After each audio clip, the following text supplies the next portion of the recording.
গণভোটে ভোট কম পড়বে, না বুঝে নাতে সিল মারবে, বুঝতে পারবে না। এই সংকট দূর করার দায়িত্ব সরকারকেই গ্রহণ করতে হবে। প্রিয় দেশবাসী, আজকে তাই আমি এখানে দাবি করতে চাই, গণভোট, এই গণভোট হচ্ছে বিদ্যমান রাষ্ট্রকে সংস্কার করে নতুন রাষ্ট্রের যে স্বপ্ন দেখছি, উল্লেখযোগ্য সাংবিধানিক সংস্কার হয়েছে, আমরা সেখানে স্বাক্ষর করেছি। একটি দল অনেক গুরুত্বপূর্ণ ব্যাপারে নোট অফ ডিসেন্ট এই সংস্কারের তারা বিরোধিতা করেছিল। এখন জনতার এই সম্মতির কাছে তারা নিরুপায় হয়েছে।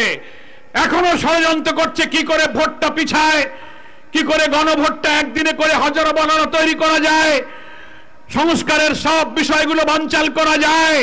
আজকের এই মহাসমাবেশে বলবো, গণভোট আমাদের আগে দাবি থাকলো, যখনই গণভোট হবে আমরা গণভোটে হা এবং না দুইটার ভোট দেবো। কোথায়? হা পক্ষে আমরা ভোট দেবো, কি বলেন ঠিক কিনা? গণভোটে হাতে ভোট দিতে হবে। সবাই বলুন আমরা হাতে ভোট দেবো।